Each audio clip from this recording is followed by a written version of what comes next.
여러분 안녕하십니까. 10월 11일 수요일 정직한 뉴스인의 호준석입니다. 오늘 뉴스인 YTN의 단독 보도로 시작하겠습니다. 5.18 당시의 집단 발포에 대해서 전두환 당시 보안사령관이 자위권 차원이었다고 주장한 바 있습니다. 그러나 그 자위권이 집단 발포를 한 지 하루 뒤에 발동됐다는 당시 이희성 계엄사령관 명의의 문건을 YTN이 단독 입수했습니다. 37년 동안 마이크로필름 형태로 보관돼 왔던 이 문건이 처음 공개된 것입니다. 먼저 김지선 기자의 단독 보도부터 보시겠습니다. 지난 1980년 5월 22일 당시 이희성 계엄사령관이 전군에 내린 자위권 발동 문서입니다. 흉기나 화염병을 들고 건물을 점거하거나 무기를 탈취하고자 하는 자를 대상으로 사격을 허용하고 있습니다. 구체적인 방법도 명시했습니다. 먼저 경고를 한 뒤 3번 이상 정지를 명하고 가능한 한 위협 발사로 해산시킬 것을 주문했습니다. 정황이 급박하면 사격을 하되 생명에 지장이 없는 하체 부분을 조준하도록 했습니다. 이런 내용의 자위권 발동이 시행에 들어간 시각은 5월 22일 정오. 전날 낮 시민을 향한 집단 발포가 이루어진 지 만 하루가 지나고서야 시행된 겁니다. 5.18 당시 발포 명령자는 없었고 발포는 자위권 차원에서 이루어졌다는 전두환 전 대통령의 주장과 다릅니다. 사망자가 늘자 계엄군이 이를 합리화하기 위해 뒤늦게 자위권 발동을 결정하고 형식적으로 문건으로 만들었을 것으로 추정되는 대목입니다. 실제로 당시 광주 지역을 관할한 505 보안대 기밀 문건을 보면 21일 저녁 이미 광주 전남 지역 경계병들에게 실탄 500발과 함께 발포 지시가 내려졌습니다. 지난 8월 5.18 재단이 공개한 유사시 발포 명령 하달 문건에 이어 구체적 발포 지시와 실탄 지급 사실이 추가로 확인된 겁니다. 기무사령부가 기밀 문건으로 보관하고 있던 자위권 발동 문건은 제701 보안부대에서 작성돼 당시 보안사령관 겸 합수부장인 전두환 전 대통령에게 보고됐습니다. YTN 김지선입니다. 네, 불가피한 경우에 생명에 지장이 없도록 사격을 허용한다는 자위권 발동이 내려진 것입니다. 그런데 그 다음 날에 군이 시민을 향해서 반항하면은 사살하라라는 또 다른 명령을 내린 문건도 발견됐습니다. 계엄사령관과 별도의 지휘 라인이 있었던 것으로 추정할 수 있는 대목입니다. 계속해서 강정규 기자의 단독 보도입니다. 이희성 계엄사령관의 자위권 발동 지시는 시민 50여 명이 사살된 이후 시행됩니다. 하지만 인명피해를 최소화하라고 당부한 자위권 발동과는 달리 현장에서는 사살 명령이 하달된 문건이 확인됐습니다. 23일 작전 내용이 담긴 문건을 보면 오전 11시 48분 폭도 중 반항하는 자는 사살하라는 작전 지침이 내려옵니다. 반항 행위에 대한 구체적인 설명은 전혀 명시하지 않고 별도의 보고를 거치라는 단서도 없이 현장에서 판단해 사살하도록 한 겁니다. 장갑차 등 차량을 이용한 강습을 시도할 경우에도 사살하도록 했습니다. 실제로 당시 숨진 시민들은 머리와 가슴 등 치명적인 부위에 총상을 입었습니다. 전시나 마찬가지인 계엄 상황에서 계엄군 사령관의 지시와는 정반대의 사격이 이루어진 겁니다. 당시 군을 총괄했던 계엄군 사령관의 공식 명령 외에 별도의 지휘 라인이 있었음을 짐작할 수 있는 대목입니다. 실제 그 당시 이희성 계엄사령관이 있지만 실질적으로 계엄군을 지휘하고 강주 민주화 운동에 대해서 진압작전을 결정했던 존재가 보안사령관인 전두환이었다는 것을 알 수 있는. 시민을 향한 총격이 자위권 차원이었다는 당시 관계자들의 주장과 달리 직접적인 사살 명령이 내려진 사실이 확인되면서 이에 대한 조사가 필요해 보입니다. YTN 강정규입니다. 네, 이런 가운데 경찰은 5.18을 조사한 보고서를 발표했습니다. 계엄군의 무차별 폭행이 시민을 자극했다. 그리고 군을 비롯한 국가기관의 자료는 조작됐다라는 결론을 내렸습니다. 나현호 기자 나오십시오. 예, 광주입니다. 네, 자세히 전해 주시죠. 네, 경찰이 오늘 공개한 5.18 보고서는 모두 90쪽가량입니다. 우선 계엄군의 무차별 폭행이 시민을 자극했고 상황을 더 악화시켰다고 밝혔습니다. 경험이 없는 흥분한 공수부대를 시내 작전에 투입했고 무차별적인 폭행으로 2시간 만에 300명을 연행하는 등 초기에 시민 감정을 크게 자극했다는 겁니다. 이어 군 개입 자체에 대해서도 당시에는 투입될 필요가 없었다고 평가했습니다. 5.18이 불거지기 전 경찰 내부 상황을 보면 당시 현장에 동원됐던 기동대원은 휴식을 취하고 있거나 지원부대에 복귀했다고 했습니다. 어떤 대원은 같은 부대원끼리 야유회를 가기도 했고 특별 외박을 다녀온 사람도 있는 등 치안엔 아무런 문제가 없었다는 것입니다. 시민들이 무장을 했기 때문에 계엄군이 총을 쏠 수밖에 없었다는 주장도 설득력이 없다고 선을 그었습니다. 경찰이 확인한 자료를 보면 시민군이 처음 무기를 빼앗은 것이 5월 21일인데 이때는 계엄군이 시민을 향해 집단 발포를 한 뒤라는 것입니다. 이를 입증하는 자료로 당시 나주 남평지서에 근무한 경무과장 감찰 진술서를 공개했는데요. 내용을 보면 피탈 시점이 오후 1시 반, 집단 발포 이후 30분가량이 지난 뒤였습니다. 그러니까 시민군이 먼저 총을 든 게 아니고 계엄군이 시민을 향해 총을 쏘니까 시민들이 무장을 했다는 것입니다. 이와 관련해 보안사가 보존하고 있는 전남 도경 상황일지에는 집단 발포 이전에 시민이 총을 탈취했다고 기록되어 있는데 이 자료는 조작됐다고 판단했습니다. 그 이유에 대해서는 이렇게 설명을 했는데요. 보안사 기록을 보면 경찰 장갑차가 빼앗겼다라는 내용이 있었는데 이 당시 경찰은 갖고 있지도 않던 장비였다는 것입니다. 그리고 문서 이 타자의 채를 봐도 당시 경찰이 쓰던 문체가 아니라면서 당시 경찰관 증언 등을 종합했을 때 이 문서는 조작됐다고 밝혔습니다. 빼앗겼던 이 총기 종류와 개수도 기존 군 자료는 부풀려진 게 있다면서 같은 해 6월에 작성된 경찰 본청 감찰 이 조서 문건을 공개하기도 했습니다. 네. 당시에 북한군 수백 명이 개입됐다 등의 설에 대해서도 이번에 경찰이 조사를 했다면서요? 예, 그렇습니다. 크게 세 가지를 언급했는데요. 이 북한군 개입설, 이 당시 작성된 군과 정보기관 문건 어디에도 없는 내용이라고 밝혔습니다. 게다가 당시 광주에 정보와 이 보안 형사가 130여 명이 활동했는데 이런 형사들 눈을 피해서 북한군 수백 명이 활동했다는 것도 불가능하다고 했습니다. 광주 시내 무법천지설도 있는데요. 이 계엄 당국과 정보기관 등에 의해 이 사건이 부풀려지고 내용도 왜곡됐다고 했습니다.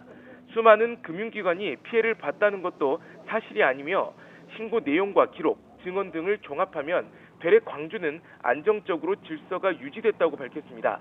마지막으로 교도소 공격설, 이 무장한 시민이 총을 들고 교도소를 습격해서 재소자들을 탈출시켰다는 주장인데요.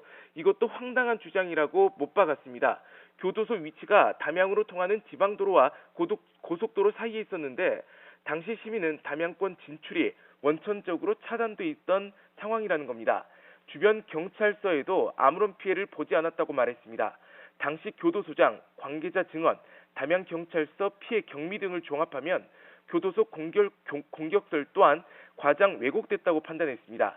마지막으로 광주 시민에 대한 사과와 반성의 내용도 담았습니다.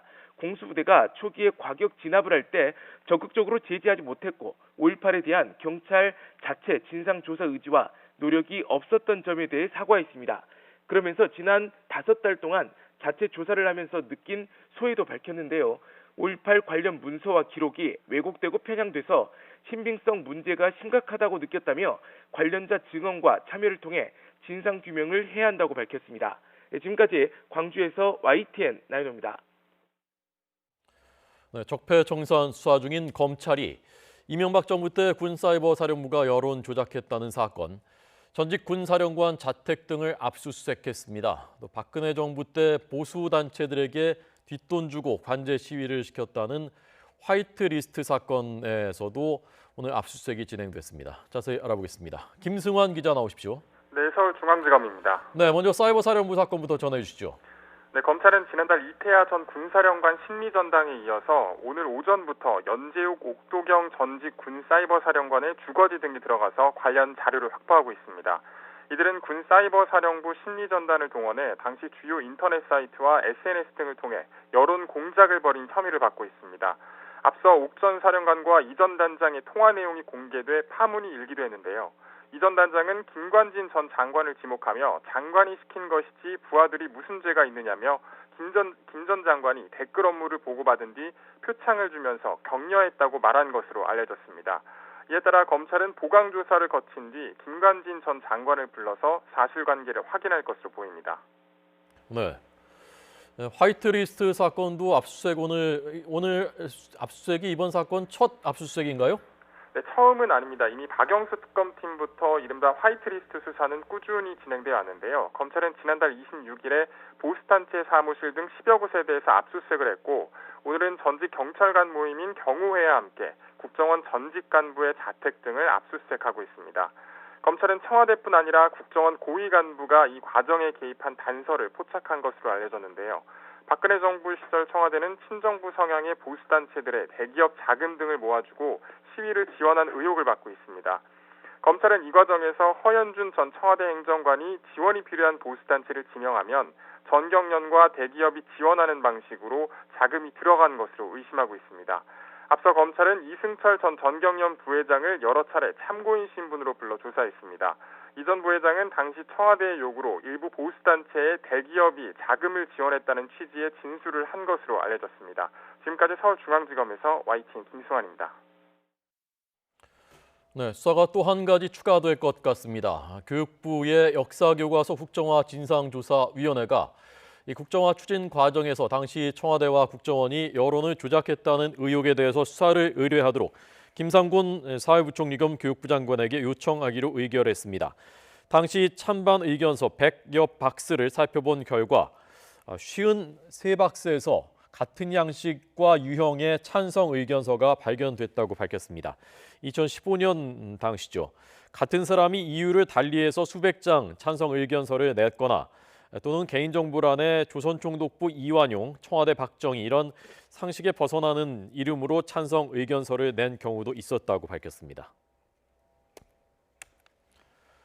네, 어제 문재인 대통령이 적폐청산은 사정이 아니라 개혁이다. 속도를 내라라고 말했는데 오늘 여야 이 적폐청산 문제 놓고 충돌하고 있습니다. 국회에 취재하는 조태현 기자 나오십시오. 네, 국회입니다. 네, 오늘 분위기 어떻습니까? 네, 말씀하신 대로 지금 정부와 여당이 이 특별위원회까지 만들면서 적폐청산에 속도를 내고 있는데요. 먼저 더불어민주당은 연일 반발을 이어가는 자유한국당을 정면으로 겨냥했습니다. 추미애 대표는 자유한국당 홍준표 대표가 군과 검찰, 경찰이 수행비서의 통화 기록을 조회한 것을 두고 정치 사찰이라는 어이없고 무책임한 주장을 내놓고 있다고 지적했습니다. 또 이명박 전 대통령 시절 국가정보원의 정치 개입 문제가 불거지자 김대중, 노무현 두 전직 대통령까지 조사해야 한다고 주장하면서 전형적인 물타기까지 한다고 비판했습니다. 추미애 대표의 말입니다. 한국당의 궁색한 정치보복 프레임으로는 적폐청산을 통해 정의로운 대한민국이 만들어지길 원하는 국민의 염원을 꺾을 수가 없을 것입니다. 한국당은 정쟁 만들기를 통한 적폐청산 무력화 시도를 즉각 중단해야 할 것입니다. 반면 보수야당, 특히 자유한국당은 적폐청산을 정치 보복으로 규정하고 날선 비난을 쏟아냈습니다. 정우택 원내대표는 오전 회의에서 대통령이 말하는 혁신의 칼날이 전 정권과 제1야당만을 향하고 있다며 이것은 혁신이 아니라 정치 보복이고 표적 사정이라고 주장했습니다. 이어 적폐를 청산하겠다면 노무현 전 대통령 일가의 뇌물수수 의혹 등도 진상을 규명해야 한다고 강조했습니다. 정우택 원내대표입니다. 특히 문재인 대통령 아들 문준영 씨의 특혜 취업 의혹 사건에 대해서도 이것은 적폐 중에 적폐로 저희들이 보고 있기 때문에 반드시 진상 규명이 이루어져야 된다고 보고 있습니다. 바른정당 주호영 원내대표는 문재인 대통령이 헌법재판소장을 다시 지명하지 않고 이미 국회 인준이 거부된 김희수 권한대행 체제를 유지하기로 한 건 헌법을 위반한 것이라면서 역공을 펼쳤습니다. 촛불 정신이 법에 따르지 않는 독단적인 행태에 맞서는 것인 만큼 이러한 헌법 위반 행위가 적폐 중에 적폐라는 비판입니다. 국민의당은 적폐청산 자체에는 동의하면서도 과거 논쟁보다 시급한 건 외교와 안보라는 입장 지금까지 계속 유지해 왔는데요. 김동철 원내대표 오전 회의에서 다시 한번 정부와 여당을 향해서는 북핵이나 한미 FTA 재협상에는 대책을 내놓지 못하면서 적폐 청산을 외치며 과거사 전쟁에만 매몰됐다고 지적했고요. 자유한국당을 향해서는 유체이탈식 언행으로 책임을 회피하고 있다며 두 당을 싸잡아 비판했습니다. 지금까지 국회에서 YTN 조태현입니다. 네, 문재인 대통령이 요즘에 소득주도 성장과 함께 많이 강조하는 것이 혁신성장입니다. 이 혁신성장과 직결되어 있는 것이 바로 4차 산업혁명이죠. 사물인터넷, 지난 대선 때부터 계속해서 현안이 됐었던 것입니다. 지금 4차 산업혁명위원회 출범식이 진행되고 있습니다. 문 대통령이 여기서도 연설을 할 예정입니다. 혁신성장 강조하게 될 것 같습니다. 자, 우선 현장으로 잠깐 한번 가보겠습니다. 민간이 할 수 없는 영역은 정부가 주도를 해서 보시죠. 추진을 하도록 하겠습니다. 그래야 해서 대한민국의 4차 산업혁명이 대한민국의 미래의 먹거리와 일자리를 끊임없이 만들어내는 혁신성장의 원동력으로서 빠른 시일 내에 이것을 하나하나 완성시켜 나가도록 하겠습니다. 네, 지금 이 자리에 문재인 대통령도 참석해 있습니다. 아마 이제 문재인 대통령이 연설을 하게 될 것 같습니다. 4차 산업혁명의 혁명위원회 출범식입니다. 4차 산업혁명의 파급 효과와 우리의 대응 방향에 대한 과기정통부 장관님의 발표 감사드립니다. 수고하신 두 분을 위해서 큰 박수를 다시 한번 부탁드리겠습니다. 네, 과기정통부 장관이 먼저 발표를 했고요. 문재인 대통령의 모습입니다.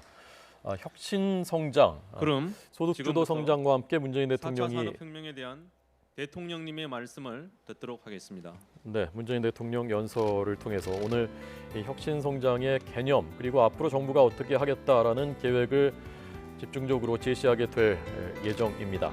문재인 대통령의 연설, 우리 경제 방향과 관련해서 중요한 대목이기 때문에 저희가 생중계로 전해드릴 계획입니다. 들어보겠습니다.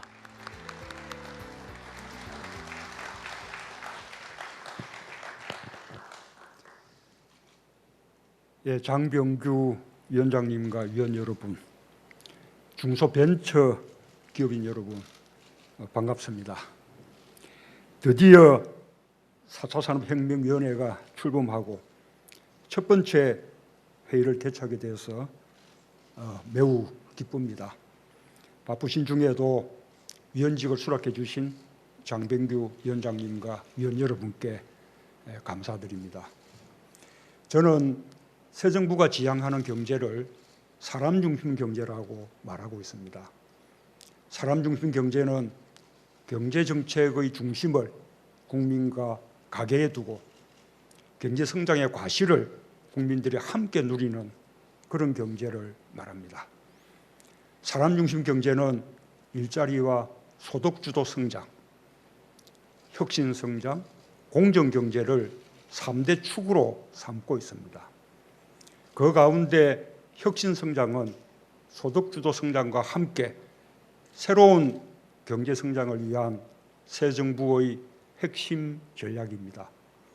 그동안 일자리 소득 주도 성장과 공정 경제에 대해서는 꽤 많은 논의와 구체적인 정책 추진이 있었습니다. 혁신 성장에 대해서도 이미 추경 예산에 벤처 창업과 중소기업 지원 예산을 대폭 반영하여 추진해 왔지만 더욱 활발한 논의와 추진이 필요하다고 느낍니다. 혁신적인 창업과 신산업 창출이 이어지는 활력 넘치는 경제를 만드는 것이 우리의 목표입니다. 오늘 4차 산업혁명위원회의 출범이 혁신성장의 청사진을 만들어내고 우리 경제의 미래 먹거리를 발굴하는 출발점이 될 것으로 기대합니다. 존경하는 국민 여러분, 중소벤처 기업인 여러분, 우리 대한민국은 한때 기회의 땅이었습니다. 21세기 정보화의 물결을 경제 도약의 발판으로 삼았습니다. 젊은이들은 벤처기업을 창업하여 새로운 시장을 개척하고 좋은 일자리를 만들었습니다. 정부는 초고속 정보통신망 기반을 만들고 기술 개발과 창업을 지원하였습니다. 젊은이들의 도전으로 희망은 현실이 되었습니다. IT 산업 경쟁력은 세계 최상위권이 되었습니다. 그러나 어느덧 우리는 그 활력을 잃었습니다. 우리는 지능정보화의 물결을 다시 기회로 만들어야 합니다. 이제 세계는 4차 산업혁명이라고 불리는 지능정보사회로 급속히 발전해 가고 있습니다. 지능정보화의 진전이 산업지도와 우리의 삶을 크게 바꿔놓고 있습니다. 세계 시가총액 상위 기업 대부분이 애플, 구글, 아마존 같은 디지털 혁신 기업입니다. 인공지능 등 첨단 기술이 융합되어 새로운 제품과 서비스, 신산업을 만들고 있습니다. 조만간 지능을 갖춘 자율주행차가 인간을 대신해 운전을 해줄 것입니다. 신기술과 아이디어를 가진 젊은이들이 자유롭게 창업할 수 있어야 합니다. 공정한 경쟁을 통해 성장하는 혁신 친화적 창업가가 되어야 합니다.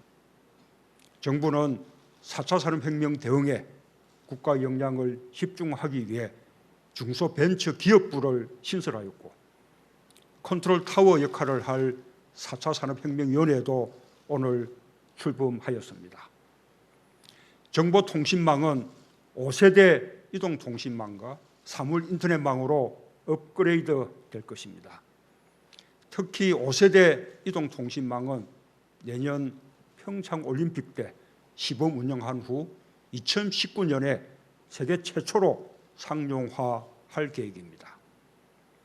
4차 산업혁명의 기초 골격이라고 할 수 있는 인공지능, 사물인터넷, 빅데이터를 위한 투자를 확대하고 활용도를 높일 수 있도록 제도를 개선할 것입니다. 기존 제조업과 산업에도 지능을 불어넣어 경쟁력을 높일 것입니다. 자율주행차, 스마트 공장, 드론 산업 등 4차 산업혁명을 선도할 분야를 집중 육성하겠습니다. 지능형 인프라, 친환경 에너지를 기반으로 스마트 시티도 조성하겠습니다. 인력 양성에도 역점을 두어 창의 융합 인재를 육성하고 소프트웨어 교육을 강화하겠습니다. 창업과 신산업 창출이 이어지는 혁신 생태계를 조성하겠습니다. 신산업 분야는 일정 기간 규제 없이 사업할 수 있도록 규제 샌드박스를 도입하겠습니다. 기업이 성장 단계별로 필요한 지원을 받을 수 있도록 창업과 재기를 뒷받침하는 금융을 강화하고 불공정 거래를 개선하겠습니다. 4차 산업혁명위원회 위원 여러분, 지능정보화라는 새로운 물결에 우리가 어떻게 대응하느냐에 따라 우리 경제와 국민들의 미래가 달려있다고 해도 과언이 아닙니다. 위원 여러분들께서는 막중한 사명감을 가지고 대한민국의 미래를 이끄는 위원회로 만들어주시기 바랍니다. 위원회 출범에 맞춰 4차 산업혁명에 관해 몇 가지 당부 말씀을 드리고 싶습니다. 첫째, 4차 산업혁명 역시 사람이 중심이 되어야 합니다. 지능정보화 사회로의 발전은 우리 생활을 편리하고 효율적으로 바꿔주는 한편 일자리 파괴, 디지털 격차 등 또 다른 경제적 불평등의 우려가 큽니다. 4차 산업혁명 정책을 논의하는 과정에서 일자리에 미치는 영향을 면밀히 검토해 주시기 바랍니다. 새로운 산업, 새로운 기업에서 더 좋은 일자리를 만들어내는 정책을 모색해 주시기 바랍니다. 아울러 노인, 장애인, 여성 등 취약계층이 변화 과정에서 소외되지 않도록 정책적 배려가 있어야 하겠습니다. 둘째, 혁신성장과 4차 산업혁명 대응 전략을 실효성 있게 준비하여 국민들이 변화를 체감할 수 있도록 해야 합니다. 우리가 집중해야 할 분야의 우선순위를 정하고 구체적인 추진 과제를 조기에 수립해 주시기 바랍니다. 민간위원들께서는 이 과정에서 현장의 목소리와 전문 지식을 살려 적극적으로 의견을 개진해 주실 것을 기대합니다. 4차 산업혁명에 정부 내 부처는 물론 민간과 정부의 범국가적 역량을 모아줄 것을 당부합니다. 민간의 창의력과 기업 활동, 정부의 기반 조성과 지원 정책, 사회구조 변화에 대한 국민들의 적응 등 각 경제 주체가 함께 노력해야만 4차 산업혁명 시대를 선도할 수가 있습니다. 국가 차원의 전략하에 민간과 정부의 역할을 명확히 분담하여 시너지 효과가 날 수 있도록 해주시기 바랍니다. 아울러 정부 부처 간 벽을 허물고 문제 해결과 정책 추진을 위해 긴밀히 협력해 주기 바랍니다. 존경하는 국민 여러분, 4차 산업혁명위원회 위원 여러분, 중소벤처기업인 여러분, 미래를 예측하는 가장 좋은 방법은 우리가 그 미래를 만들어가는 것입니다. 2000년대 정부화 시대를 우리 경제 도약의 기회로 삼았던 것처럼 4차 산업혁명 시대의 미래를 우리가 만들어 나갑시다. 지능정보화의 물결을 우리 산업과 사회를 혁신하는 기회로 만듭시다. 저도 여러분들과 함께 우리 경제의 새로운 도약을 위해 열심히 뛰겠습니다. 감사합니다.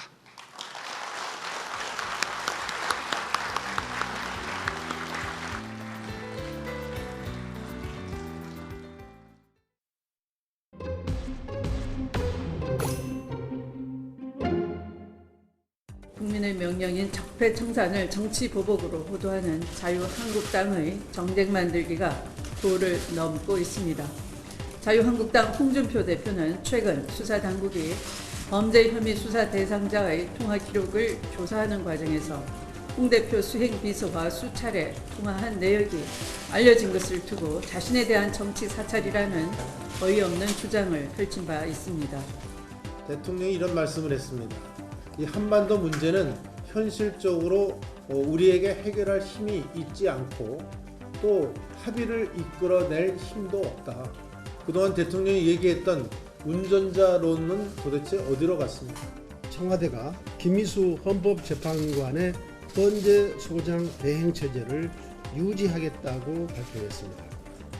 문재인 대통령은 일찍이 헌재 소장 대행 체제가 너무 장기화돼 오래된다고 했고, 더불어민주당 또한 헌재 소장 공백의 부끄러운 상황을 방치해서는 안 된다고 하면서 대행 체제를 조기에 끝내자고 인준한 상정에 매달리던 때가 언제입니까? 네, 다음 소식입니다. 지난달 24일에 이어서 어젯밤에도 미국의 죽음의 백조라고 불리는 B-1B 첨단 전략 폭격기 편대가 출동했습니다. 출격한 사실조차 몰랐던 것으로 알려진 지난달에 이어서 이번에도 북한은 아무 대응도 하질 않았습니다. 그런데 저희 YTN이 새로운 사실을 또 하나 취재했습니다. 이번에는 B-1B 편대가 김정은 정권의 핵심 시설까지 정밀 타격할 수 있는 미사일 발사 훈련도 한 것으로 확인됐습니다. 제즈미란 미사일인데요. 우리 군이 도입한 타우러스와 같은 기능을 하는 미사일입니다. 김정은 정권에 대한 미국의 무력 시위가 아주 구체적인 형태로 전개되고 있는 것입니다. 김주환 정치안보 전문기자의 단독 보도입니다. 어젯밤과 오늘 새벽 미국의 B-1B 전략 폭격기 2대가 한반도에 출동했습니다. 주로 낮에 출격했던 과거와는 달리 야간에 출격한 것 자체도 이례적입니다. 특히 우리 공군 F-15K 전투기 2대의 엄호 비행 도중 2차례의 공대지 미사일을 발사한 것으로 확인됐습니다. 정부 관계자는 미 공군이 장착하고 있는 장거리 공대지 미사일 발사 훈련을 실시했다고 밝혔습니다.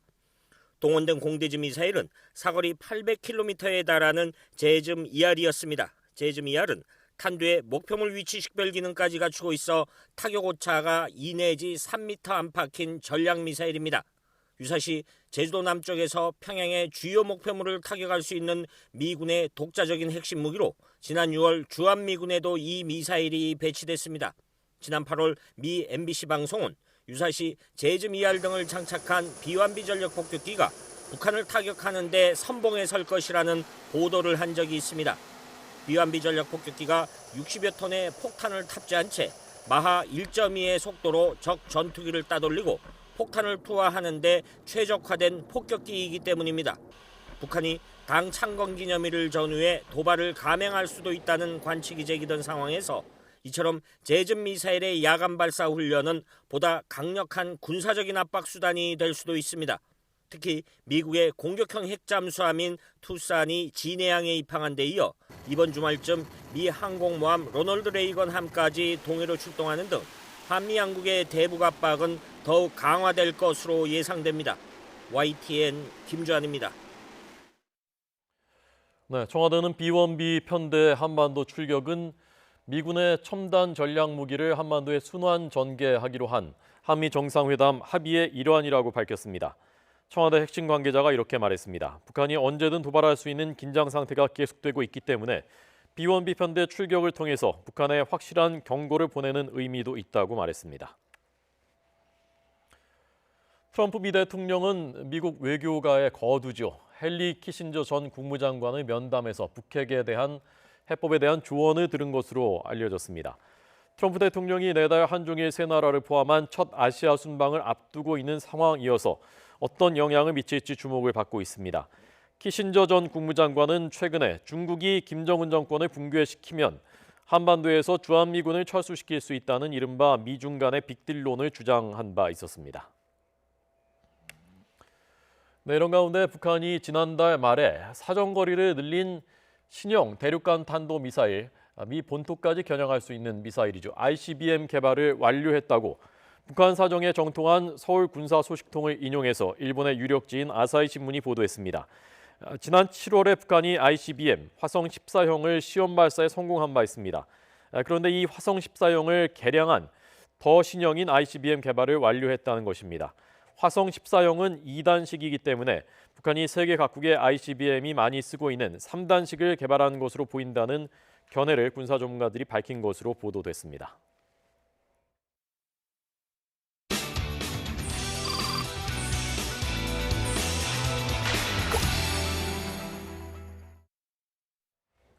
네, 어금니 아빠 사건 저희가 현장 소식들 전해드리고 잠시 뒤에는 심리 전문가에게 대체 어떻게 봐야 되는 것인지, 어떻게 해석하고 추정할 수 있는 것인지 들을 계획입니다. 먼저 수사 속보입니다. 범행 동기에 대해서 이영학이 진술을 일부 시작한 것으로 전해졌습니다. 현장에 신지원 기자 나오십시오. 네, 서울 중랑경찰서입니다. 네, 입을 열기 시작했다고요? 네, 그렇습니다. 지금까지는 범행 동기에 대해서 입을 굳게 다문 것으로 알려졌던 이영학이 어제부터 조금씩 입을 열기 시작한 것으로 확인됐습니다. 구체적인 내용은 들어봐야겠지만 일단 지금까지는 경찰이 범행 동기로 해석될 수 있는 여러 가지 진술을 상당 부분 확보한 것으로 전해졌습니다. 경찰은 이와 관련해 오늘 오후 4시쯤 브리핑을 열고 지금까지 조사된 내용을 중간 발표할 예정입니다. 경찰 관계자는 하지만 이영학의 진술이 오락가락한 데다 일반인이 이해하기는 어려운 부분이 많아서 추가 조사를 통해 신빙성을 확인해야 하는 상황이라고 설명했습니다. 또 이영학과 딸의 진술도 크게 엇갈리고 있는 것으로 알려졌습니다. 앞서 이영학은 어제 7시간에 걸쳐 진행된 조사에서 처음으로 여중생을 숨지게 하고 시신을 유기한 혐의를 인정했습니다. 이 과정에서 숨진 딸의 친구가 지난달 스스로 목숨을 끊은 아내가 평소 좋아하는 학생이었다는 진술도 나왔습니다. 경찰은 지난달 숨진 아내 이영학 씨의 아내가 이번 사건과도 어느 정도 관련이 있는 것으로 보고 구체적인 범행 동기를 조사하고 있습니다. 네. 오늘 오전에 현장 검증이 있었다면서요? 네, 그렇습니다. 현장 검증은 오늘 오전 9시 반 범행 장소인 이영학의 자택에서 진행이 됐습니다. 빗속에서도 주민 40여 명과 취재진이 이 모습을 지켜봤는데요. 차분한 목소리로 현장 검증에 동의한 이영학은 집 안으로 들어간 뒤 40여 분 동안 태연하게 범행을 재현했습니다. 이후 밖으로 나와 시신이 담긴 가방을 차에 싣는 과정도 재현했는데요. 이 모습을 보고 분노한 주민들이 일부 고성을 지르기도 했습니다. 현장 검증을 마친 이영학은 경찰서 유치장으로 돌아와 오후 조사 일정을 기다리고 있습니다. 경찰은 시신 유기 공범으로 드러난 이영학의 딸에 대한 조사도 벌일 예정입니다. 경찰은 어젯밤 10시쯤 딸에 대해 구속영장을 신청한 뒤 영장실질 심사를 준비하고 있습니다. 지금까지 서울 중랑경찰서에서 YTN 신지원입니다. 지난달 30일 범행 당일 아버지 이영학과 친구를 두고 외출했던 이양이 오후 8시 16분 집으로 들어갑니다. 이양은 집안에 숨져있던 친구를 발견하고 이영학에게 살인 사실까지 들었다고 경찰에 말했습니다. 하지만 이양은 30분도 되지 않아 다른 친구에게 태연하게 메시지를 보냈습니다. 오후 8시 41분 오래된 친구에게 내일 시간이 되면 놀이공원에 가자고 카카오톡을 했고 다음날 오전 10시에도 심심하니까 같이 놀자고 말했습니다. 실제로 이양은 지난 1일 친구들과 만나 서점을 가고 운동화를 사며 또래다운 평범한 시간을 보냈습니다. 하지만 낮 1시쯤 아버지 이영학의 전화를 받더니 죽고 싶다고 눈물을 흘리며 집으로 먼저 귀가했습니다. 이양이 시신 유기 계획을 들은 것으로 추정됩니다. 친구들과 헤어진 이양은 아버지 이영학과 함께 시신이 든 것으로 추정되는 여행용 가방을 싣고 강원도 영월 야산으로 떠났습니다. 숨진 여중생에게 수면제 음료수를 건넨 이양이 사실상 살인과 시신 유기를 포함해 범행 전 과정을 알고 있었던 게 아닌지 의심스러운 대목입니다. 경찰은 이양에 대해 일단 시신 유기 혐의로 구속영장을 신청했습니다. YTN 이경욱입니다. 네, 중학생 딸은 왜 그랬을까? 물론 더 알 수 없는 것은 이 아빠 이영학의 행적입니다. 의욕투성이죠. 부인이 숨지기 전까지는 이웃들과 말 한마디 하지 않았는데 부인이 숨진 뒤에 오히려 부쩍 친절해졌다라는 이웃들의 증언도 나왔습니다. 계속해서 양시창 기자 리포트입니다. 서울 중랑구에 이영학이 살던 자택입니다. 이웃들은 월세 90만 원짜리 이곳이 일반 가정집으로 보기에는 미심쩍은 부분이 많았다고 증언합니다. 이영학은 배달 음식을 자주 시켰는데 기본 5, 6인분 이상이었고 집안에는 젊은 여자들이 상주했다는 것입니다. 특별히 변변한 직업도 없이 수술비 모금 활동을 했던 이영학이 고급차를 번갈아 사용하고 수천만 원이 넘는 전신문신을 하는 이중 생활을 해온 사실이 드러나면서 유흥업소와 관련한 일을 한 게 아니냐는 의혹도 제기됩니다. 여기는 업전 아니면 어디 나가는데 거의 기숙사 정도 나타나 보다. 게다가 이영학은 주변에 본인을 방송 작가나 학원 원장, 자동차 개조 전문가, 또 중식당 요리사로 다양하게 소개하며 철저히 신분을 감췄습니다. 여기에 한 달 전 스스로 목숨을 끊은 아내 최모 씨는 투명 인간으로 불렸을 정도로 은둔 생활을 한 것으로 전해졌습니다. 최 씨 역시 이영학처럼 문신이 많아 눈에 띄었지만 서울 망우동에 산 1년 동안 웃는 것을 본 사람도 대화를 나눈 사람도 없다는 게 이웃들의 말입니다. 오히려 최 씨가 숨진 뒤 이영학은 부쩍 이웃들에게 친절하게 인사하며 교류를 시작했다는 증언도 있습니다. 인사도 아주 바르게 하더라고요. 아무래도 약간 이런 가면서. 어금니 아빠의 수상한 행적들, 경찰의 범죄 혐의 입증과는 별개로 사생활에 관한 의혹도 눈덩이처럼 커지고 있습니다. YTN 양시창입니다. 미국 라스베이거스 총기 난사 사건을 사전에 막을 수 있었던 정황이 파악돼 미국 경찰의 초동 대응에 대한 비판 여론이 일고 있다고 AP통신 등이 보도했습니다.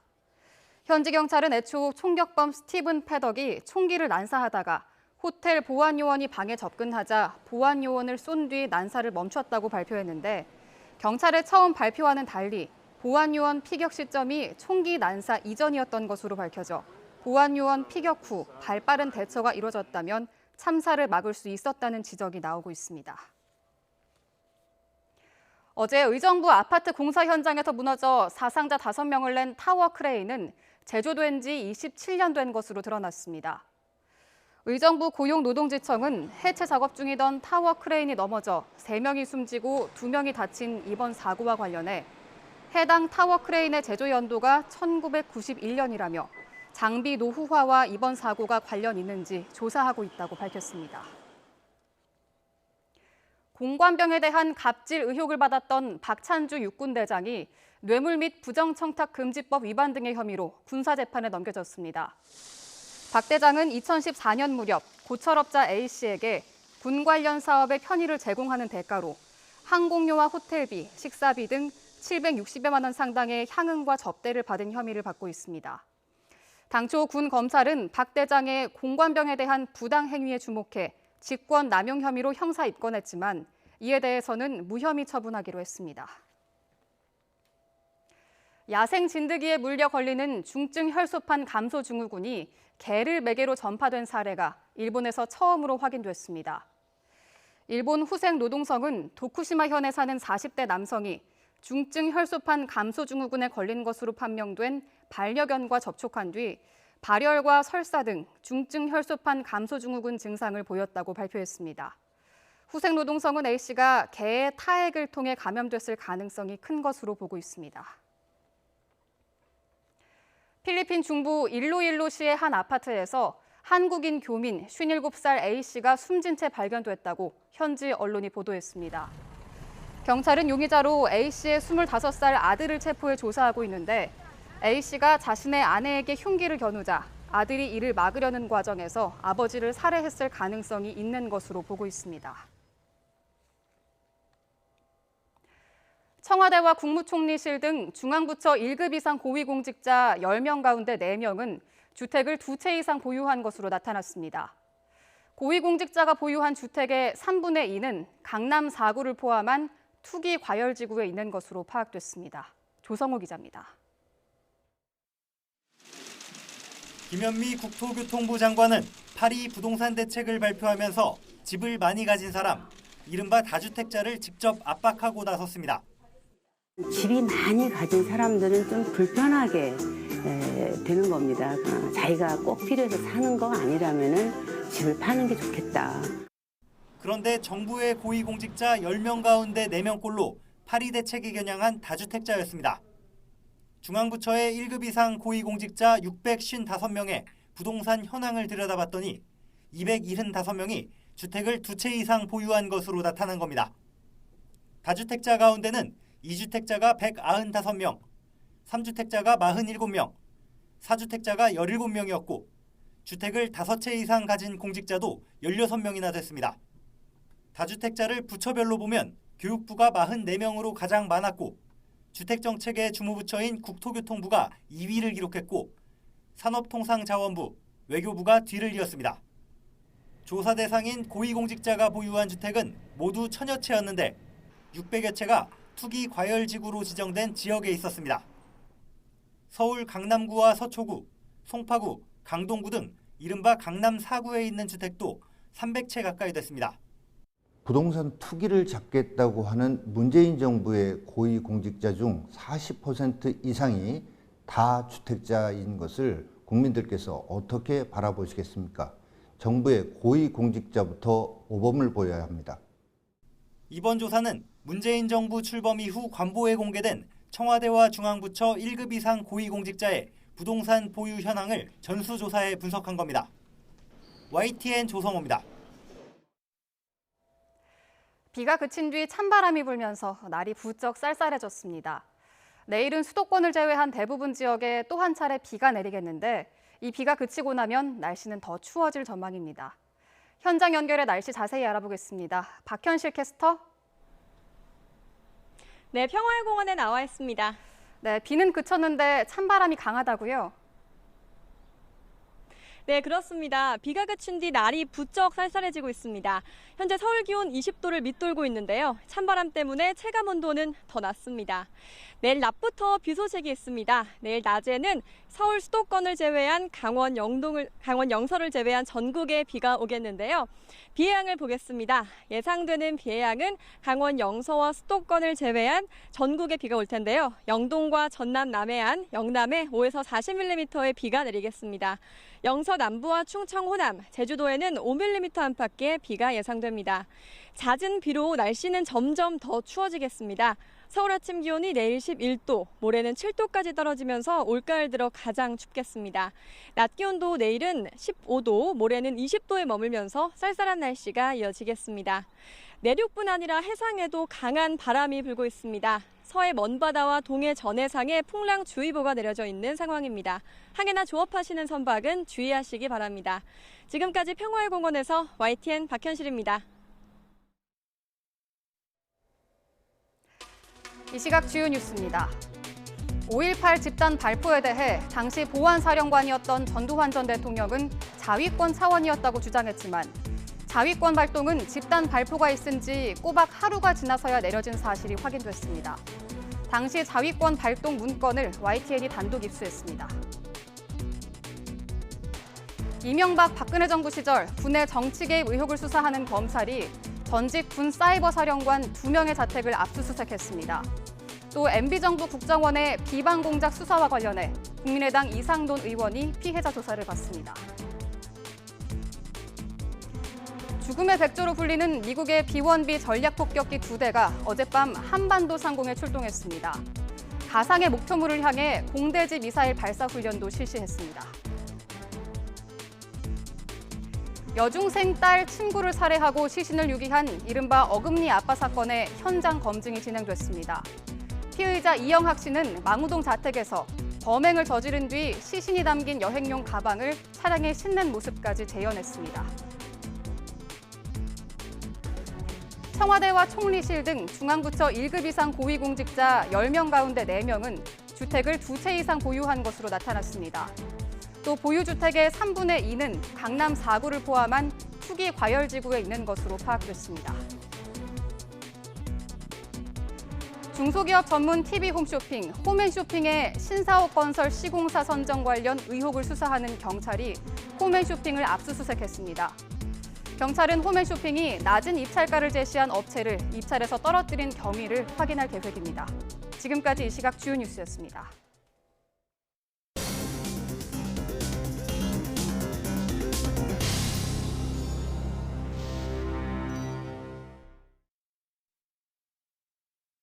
최근 육군이 전 국민을 상대로 공모한 영화제 포스터입니다. 연예인 출신 병사들 사진이 크게 박혀 있고 그 위에 국군 29초 영화제 글자가 적혀 있습니다. 그런데 영화제 글자 위에 새겨진 소총 모양이 좀 낯설어 보입니다. 자세히 보니 우리 군 주력 무기인 K2 소총이 아니라 북한군이 쓰는 AK-47 소총 모양입니다.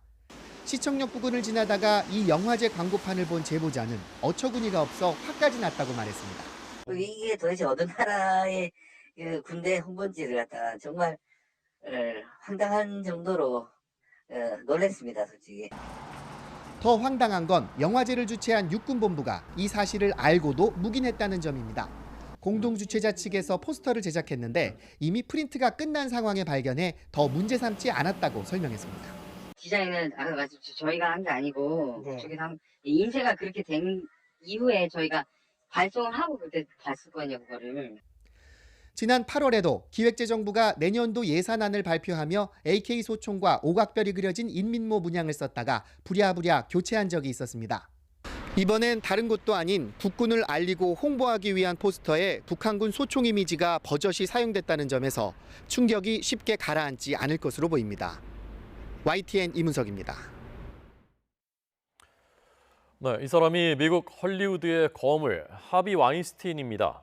펄프 픽션, 시네마 천국, 구드 헌팅, 셰익스피어 인 러브 이런 영화들 제작했고 우리나라 영화 설국열차를 미국에 배급하기도 했죠.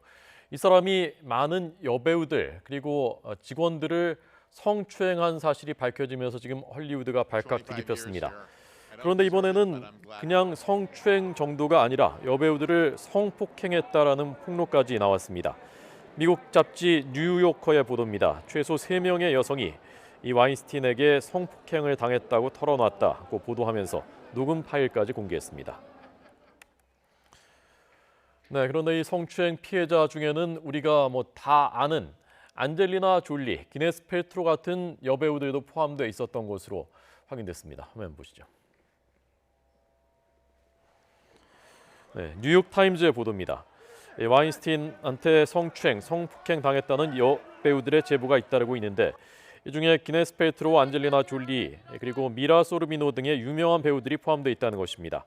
기네스 펠트로우가 뉴욕타임즈와 인터뷰에서 이렇게 폭로했습니다. 22살 때 와인스타인이 호텔방으로 와서 마사지해달라라는 요구를 한 적이 있었다고 말했습니다.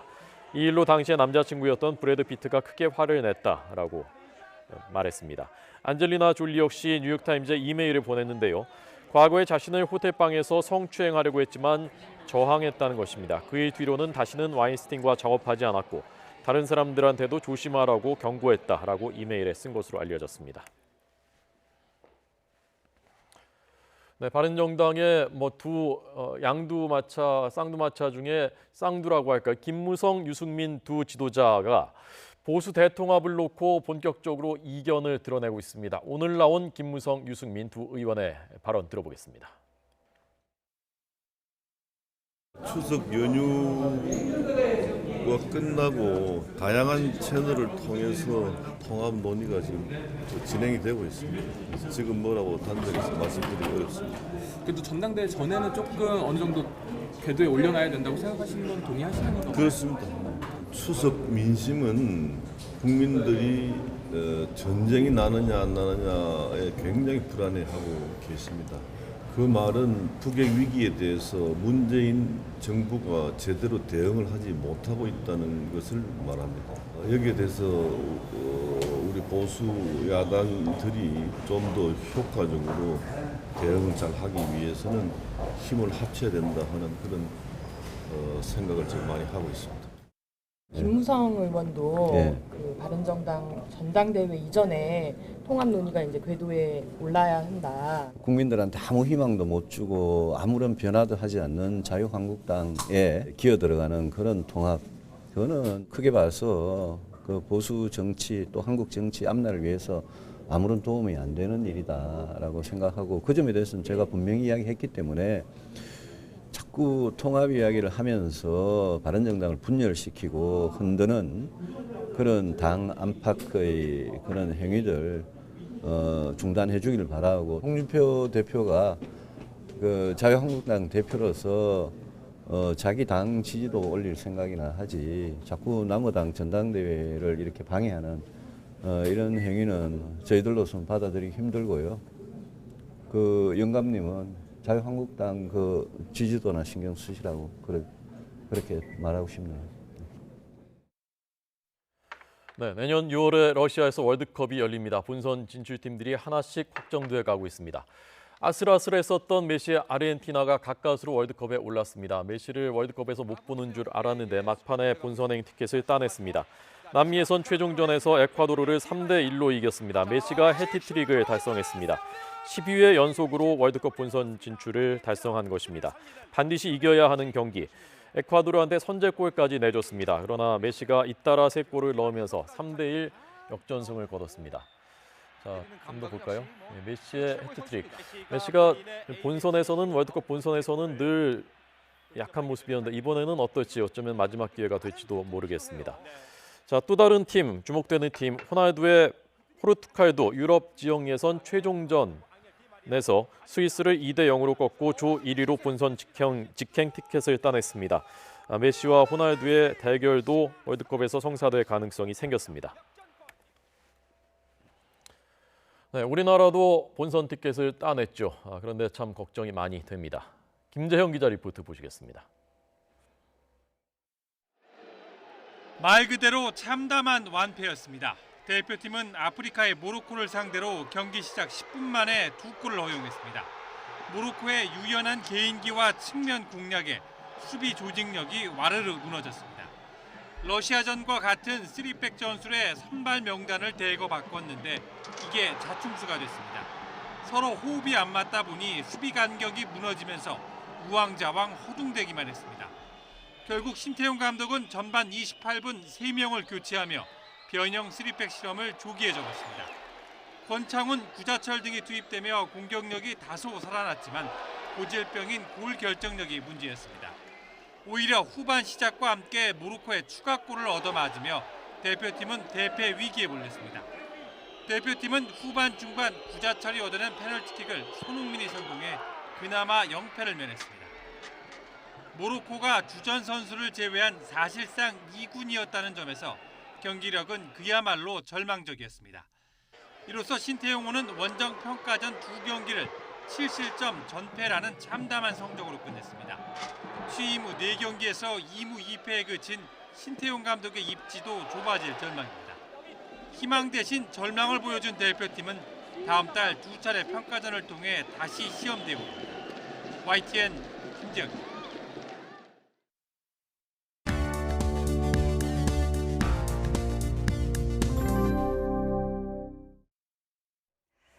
여중생 딸의 친구를 살해하고 시신을 유기한 사건. 실체가 드러날수록 엽기적인 정황들이 속속 드러나고 있는데요. 왜 어금니 아빠 사건이라고 불리게 된 걸까요? 지난 7일 30대 남성이 딸의 친구를 살해한 사건이 처음으로 보도됐습니다. 숨진 여중생은 강원도 야산에서 발견됐고 피의자 이영학과 여중생 딸은 집에서 수면제를 과다 복용한 상태로 발견됐는데요. 경찰 조사에서 이 씨는 살인 혐의를 부인했지만 부검 결과 피해 여중생은 끈에 목이 졸려 질식사한 정황이 드러났고 몸에서는 수면제가 검출됐습니다. 그런데 알고 보니 이 씨가 언론에 여러 차례 소개됐던 화제의 인물이었습니다. 이 씨 부녀는 희소 난치병인 유전성 거대 백악종을 앓고 있는데요. 자신과 같은 병을 가진 딸을 극진히 돌본 사연으로 화제가 됐고 여러 차례 얼굴 수술을 받아 치아 중 어금니만 남게 돼 어금니 아빠라는 별칭으로 불린 겁니다. 지금까지 경찰 조사로 밝혀진 사건 정황은 이렇습니다. 이영학은 딸에게 피해 여중생을 집으로 유인하라고 지시합니다. 이 씨의 딸은 영화를 보고 놀자며 친구를 집으로 초대했고 수면제를 탄 음료수를 직접 건넸습니다. 이후 딸을 밖으로 내보낸 뒤 잠든 여중생을 목 졸라 숨지게 한 건데요. 이 씨의 딸도 아빠가 나가 있으라고 해서 외출했다. 돌아와 보니 친구가 죽어 있었다고 진술했습니다. 경찰은 수면제가 든 음료수를 건네고 시신 유기에 가담한 이 씨의 딸에 대해서도 구속영장을 신청했습니다. 부녀의 집 앞 CCTV에는 분홍색 옷을 입은 이양이 피해 여중생의 시신이 된 것으로 추정되는 커다란 트렁크를 아버지와 함께 차에 싣는 모습이 포착됐는데요. 초등학교 때부터 절친했던 친구의 죽음 앞에서 이런 태도를 보인 것은 이해가 가지 않는 대목입니다. 딸 친구 살해와 아내의 자살이 관련 있는지도 주목됩니다. 지난 9월 이 씨의 아내 최모 씨는 자택에서 투신해 스스로 목숨을 끊었는데요. 최 씨는 9월 1일 의붓 시아버지에게 수차례 성폭행을 당했다는 내용의 고소장을 경찰에 접수한 바 있습니다. 경찰은 최 씨의 시신에 상처가 있는 점으로 미뤄 이 씨가 최 씨를 폭행했거나 자살을 방조했을 가능성도 열어두고 있습니다. 이영학의 평소 행실에도 미심쩍은 부분이 많은데요. 이 씨는 아내가 사망한 뒤 시신에 입을 맞추고 영정사진을 안고 노래를 하는 등 엽기적인 행동을 직접 찍어서 유튜브에 올렸습니다. 또 SNS에는 딸의 후원금을 요청하는 글을 수차례 올리면서 온몸에 문신을 하고 고급 외제차를 끌고 다녀 후원금으로 호화 생활을 한 게 아니냐는 의혹도 제기됐습니다. 경찰 조사에서 이영학은 아내가 생전에 숨진 피해 여중생을 유난히 아꼈다고 진술했고 또 딸 이양에게는 엄마가 좋아했던 그 친구를 데려오라고 지시했던 것으로 알려졌는데요. 아직 직접적인 살해 동기로 보기는 어려운 만큼 추가 조사가 필요한 상황입니다. 네, 인면수심, 사람 얼굴에 짐승 마음, 또 10길 물속은 알아도 한 길 사람 마음속은 알 수 없다고 합니다. 도대체 어떤 마음이었을까 참 가늠하기가 어렵습니다. 저희가 좀 더듬어 보기 위해서 심리 전문가를 초대했습니다. 우리나라 심리학계의 권위자입니다. 최규만 성신여대 심리학과 명예교수에게 듣겠습니다. 어서 오십시오. 네, 안녕하세요. 사실 참 언급하기도 싫고 너무나 참 알 수 없는 사건입니다. 네.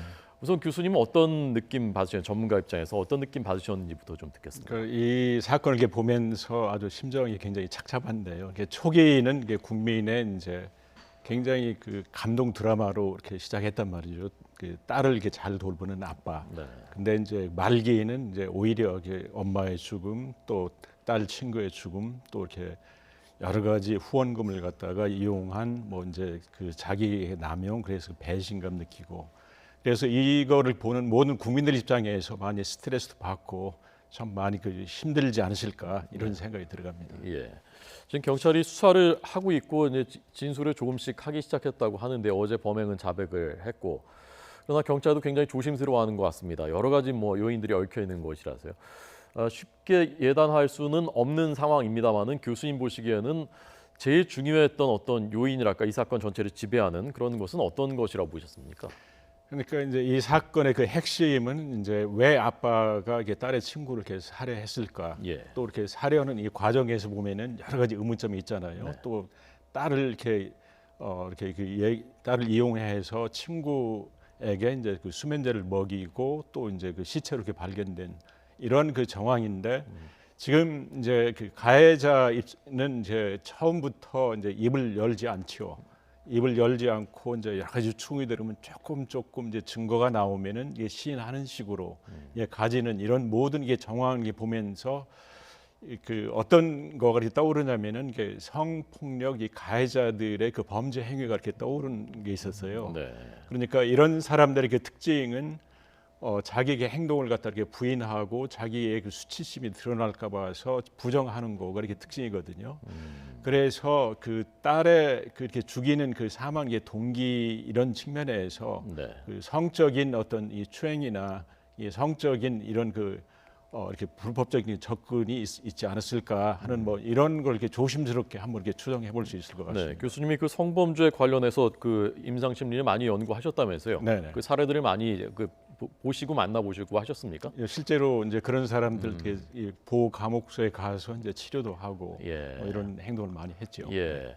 그런데 이제 거기에 공통적으로 나타나는 것이 처음에 그래서 이제 그걸 숨기고 부끄러워하고 얘기를 안 하려고 하고 그러는 게 공통적으로 나타나는 현상입니다. 공통적이고 자기 책임 이렇게 부인하고 이렇게 상대방 때문에 내가 이런 행동을 하게 됐다 이렇게 하면서 자기 행동을 상대방에게 전가하려는 거가 이런 사람들의 특징입니다. 상대방한테 전가한다는 건 대체로 어떤 형태를 그러니까 이제 상대방이 유인했다, 상대방이 옷을 뭐 이렇게 입으면서 나한테 기회를 주었다, 뭐 이제 이런 식으로 이렇게 얘기를 하는 거죠. 네. 지금 수사 상황으로 봤을 때는 그 이영학의 범행에 그런 성적인 동기가 있었는지 추정할 수 있게 하는 단서들이 몇 가지 있고요. 그러나 그렇게 또 단정할 수는 없는 그 상황인데요.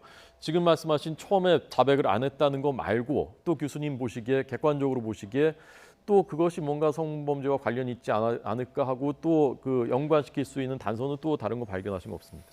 특히 이제 그 아내가 의붓 아버지한테 이렇게 지속적으로 그 8년 동안이나 이제 뭐 폭행을 당했다고 이제 고소한 이런 그 상태 아니겠어요? 이제 그런 그 상황에서 그 이제 분명히 이제 아내가 이제 그 의붓 아버지한테 당했다는 이런 얘기를 남편한테 그 얘기를 했을 거거든요. 네. 근데 그것을 이렇게 보호하거나 그러지는 않고 오히려 이제 그런 그 상황에서 이렇게 자기 아내에게 이제 그 의붓 아버지를 더 고소하기 위해서 성관계를 한번 더 갖고 참으라고 얘기하는 것 자체가 그 성적인 어떤 이런 이 관념에서 건강하지 못하고 이 성에 대한 이런 모든 이 가치관이나 이런 거가 굉장히 그 왜곡된 사람이다.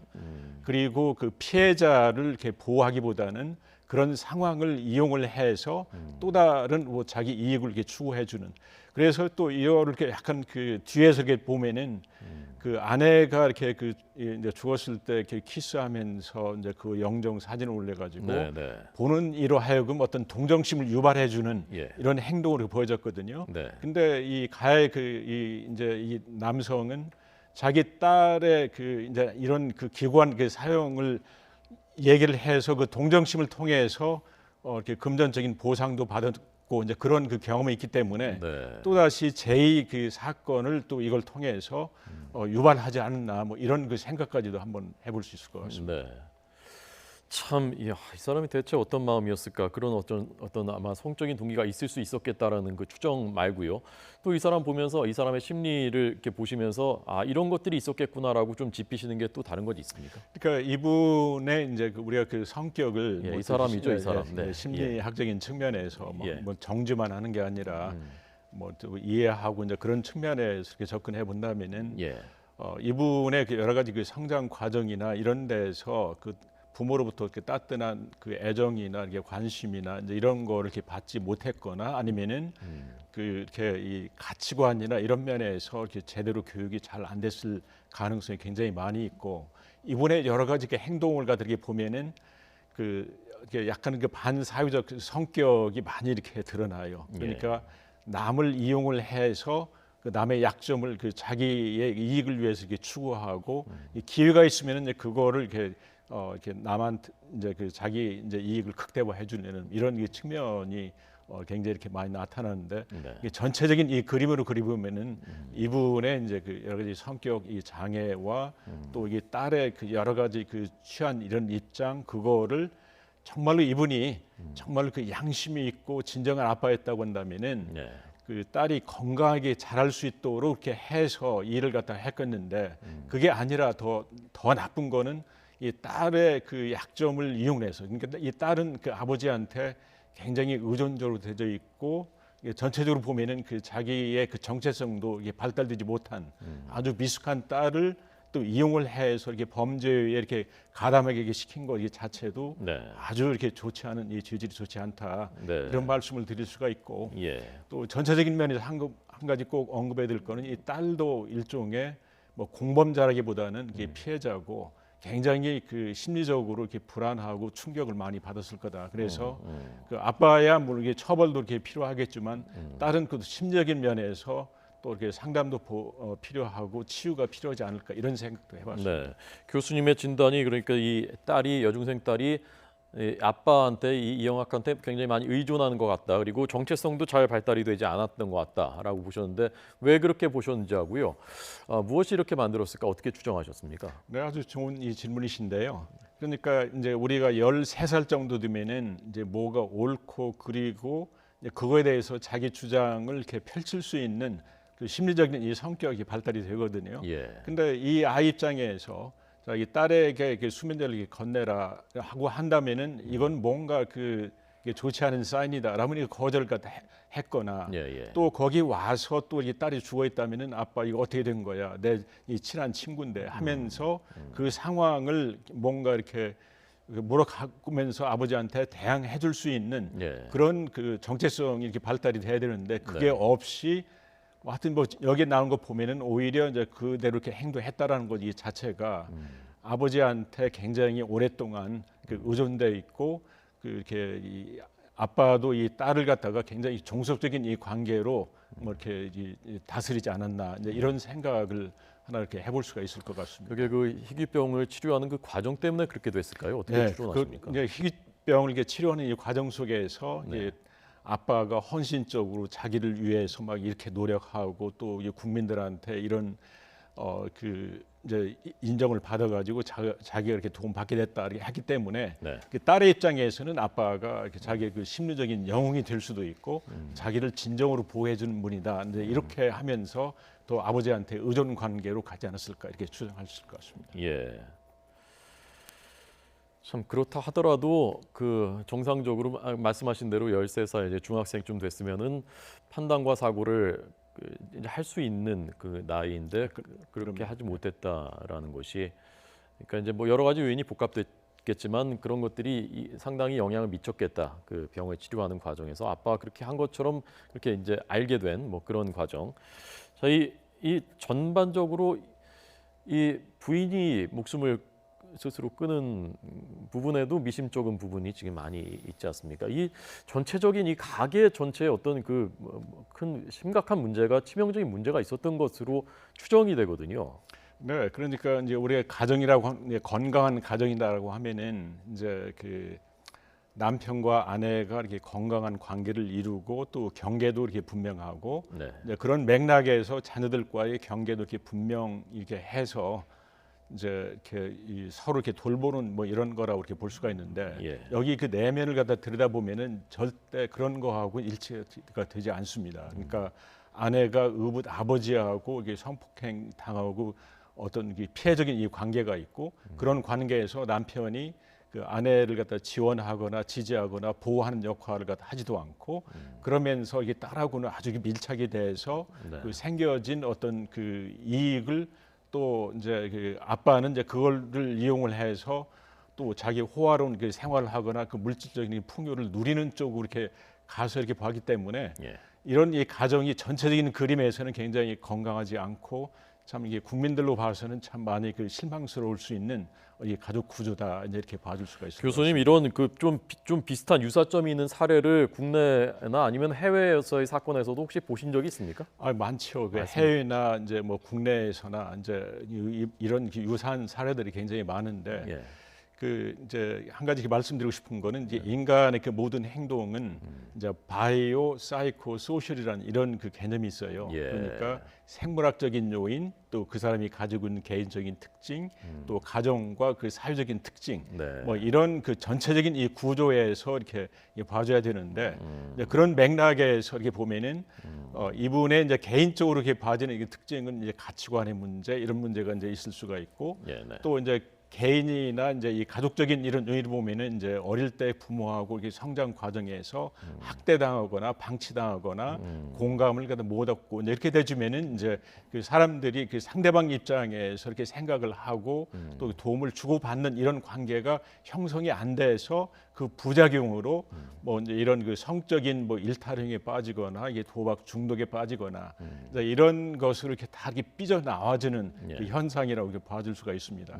그래서 이게 가장 이렇게 중요한 거는 이제 가족이 이제 어떻게 보면은 이 사건을 통해서 이 국민들한테 또다시 참 이렇게 경고도 하고 좋은 어떤 그 심각한 메시지를 전할 수 있는데 이 가족의 그 핵심은 어떤 그 물질이나 이런 게 있는 게 아니라 이 부부 사이에 따뜻한 애정과 사랑 또 이게 부모와 이 자녀 사이에 서로 돌보고 이렇게 애정을 주고받는 따뜻한 이 관계가 깨지면은 거기에서 부작용으로 뭐 각종의 뭐 일들이 벌어질 수 있다. 이제 그거를 한번 저는 이렇게 이 심리학자 입장에서 강조해드리고 싶습니다. 물론 뭐 이거 교과서적인 얘기 아니냐라고 생각하실 수도 있지만 결국 그것만이 정답이고 그것만이 근본적인 해법인 것 같습니다. 그러니까 지금 교수님 말씀하신 바이오, 사이코, 그다음에 소시오 이 요인이 그러니까 바이오는 생리적인 좀 그런 것, 그렇죠. 이제 유전적인 어떤 유전적인 것, 생물학적인 요인. 뭐 이 사람 이렇게 보면은 그 약간은 이렇게 지능적으로 좀 떨어진다라고 해주는 뭐 있지만 그렇게 크게 작동한 것 같지는 않습니다. 그 지금 이 경우 그러니까 사이코는 좀 성장 단계에서 정신적으로 형성되는 부분. 그 사람의 이제 개인적인 심리적인 특징. 이게 똑같은 이 형제라도 이게 부모 밑에서 자랐다고 하더라도 그 개성이 있고 특징이 있잖아요. 이제 그런 면이 있는 거고. 소셜한 이런 측면은 이제 이 사람의 이제 가족 관계, 또 다른 이 친구 관계, 사회적인 관계. 또 이제 우리나라의 이제 그 전체적으로 보면 굉장히 물질 만능주의적이고 또 인터넷에 빠져 들어가고 해주는 이 전체적인 이런 그 사회적인 관계. 특히 요즘에는 그 인터넷이나 이제 그 게임 같은 데에서 주는 그 메시지가 그 사람에게 생명을 굉장히 경시하게 만들고 내 이익을 위해서 이렇게 상대방을 이용하면 된다라고 해주는 뭐 그런 메시지들이 수군돼서 그냥 이렇게 달려오잖아요. 그거에 대해서 대처할 수 있는 건강한 메시지를 이렇게 전달하는 이 사회 시스템이 많이 부족하다고도 볼 수 있을 것 같습니다. 네, 알겠습니다. 그 짧게 하나만 마지막 여쭤보자면 이 경우는 지금 소시오패스에 가깝습니까? 아니면 사이코패스에 가깝습니까? 그러니까 이제 이쪽에 보면은 약간은 그 사이코패스에 이제 굉장히 가까운데요. 그러니까 그 이제 사이코패스의 그 특징이라는 거가 이제 그 상대방 입장에서 그 이렇게 그 어떤 공감하는 능력이 떨어지고 내 이익을 갖다 위한다면은 이제 뭐든지 그냥 이렇게 저질러 놓고 그 다음에 하고 나서는 내 행동을 이렇게 부정을 하고 감추고 어떤 죄책감도 이렇게 못 느끼는 뭐 이분이 이렇게 눈물을 흘렸다고 하지만 그 눈물 흘린 거에 대해서 그 행동적으로 자기 시인하고 이렇게 보이지 않잖아요. 완전히 그것도 이제 가시적인 눈물 가지고 그 상대방을 좀 기만해주는 이런 측면에서 그 사이코패스에 가까운 사람이라고 볼 수 있을 것 같습니다. 자, 최규만 성신여대 심리학과 명예교수와 함께 이 이영학이라는 인물의 심리를 좀 더듬어 봤습니다. 잘 들었습니다. 고맙습니다. 네, 감사합니다.